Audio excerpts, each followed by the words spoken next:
राष्ट्रवादी काँग्रेस शरद पवार गटाचे ज्येष्ठ नेते आमदार तथा माजी मंत्री जयंत पाटील यांच्याबद्दल भारतीय जनता पक्षाचे आमदार गोपीचंद पडळकर यांनी केलेल्या आक्षेपार्ह वक्तव्याचा भंडारा येथील विश्रामगृहासमोर राष्ट्रवादी काँग्रेस शरद पवार गटाच्या वतीने दिनांक 19 सप्टेंबर रोजी दुपारी 3:30 वाजता दरम्यान तीव्र निषेध करण्यात आला। माजी आमदार तथा जिल्हाध्यक्ष चरण वाघमारे यांच्या नेतृत्वाखाली राष्ट्रवादीच्या कार्यकर्त्यांनी पडळकर यांच्या फोटोला चपलांनी मारून आणि चिखल फासून निषेध नोंदविला। यावेळी चरण वाघमारे यांनी पडळकर यांच्या वक्तव्याचा निषेध करताना म्हटले की पडळकर यांनी जयंत पाटील यांच्यासारख्या अनुभवी आणि आदरणीय नेत्याबद्दल वापरलेली भाषा निषेधार्थ असल्याचे स्पष्ट केले।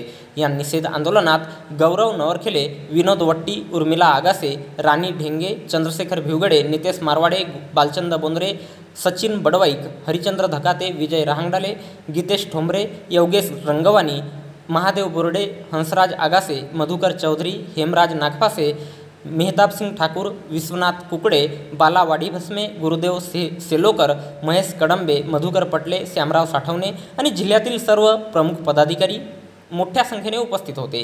या सर्व मान्यवरांनी गोपीचंद पडळकर यांच्या वक्तव्याचा निषेध नोंदवून जयंत पाटील यांच्याविषयीचा आदर व्यक्त केला।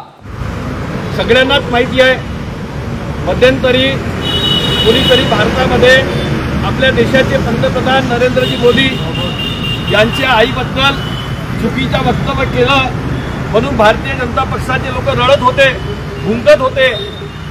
पण आज जयंत पाटील साहेब यांच्या वडिलांना एक चांगला राजकीय वारसा लाभला, ज्यांनी चांगला या राज्याला सांभाळण्यासाठी ज्यांचा मोलाचा वाटा आहे, सिंहाचा वाटा आहे, त्या राजाराम बापूच्या बद्दल, स्वर्गीय राजाराम बापूच्या बद्दल अशा पद्धतीच्या वक्तव्य करून या महाराष्ट्रातील त्यांच्या चाहत्यांच्या मन दुखावण्याचा काम केला।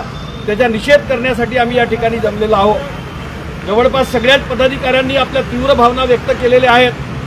ज्या गोपीचंद पडळकरांनी मागच्या काळामध्ये आदरणीय पवार साहेबांच्या बद्दलही चुकीचा वक्तव्य केला, रोहित पवार साहेबांच्या बद्दल चुकीचा वक्तव्य केला आणि वारंवार पिसळल्या कुत्र्यासारखा हा कुत्रा देवेंद्र फडणवीसनी सोडलेला हा सतत महाराष्ट्रातील चांगल्या नेत्यांबद्दल चुकीचा वक्तव्य करत असतो, त्याचा निषेध करण्यासाठी आम्ही या ठिकाणी जमलेलो आहोत। मी या पिसाळलेल्या कुत्र्याला या माध्यमातून आमचा इशारा आहे की देवेंद्र फडणवीसजी, तुम्हाला आज आमचे नेते शरद पवार साहेबांनी समज दिली, तुम्हाला फोन करून सांगितलं, तुमच्या समजीवर तुम्ही समज दिली गोपीचंद पडळकरांना की या घटनेचे आम्ही समर्थन करू शकत नाही, पण पुढच्या काळामध्ये पुन्हा गोपीचंद पडळकरांनी अशा प्रकारची चूक केली तर राष्ट्रवादी काँग्रेस पार्टी शरदचंद्र पवार पक्षाच्या वतीनं आम्ही कधी माफ करणार नाही आणि तुम्ही कधी का भंडारा जिल्ह्यात येण्याचा प्रयत्न केला तर तुम्हाला आम्ही काळ फासण्याशिवाय राहणार नाही। आणि म्हणून या घटनेचा आम्ही अत्यंत निषेध करतो।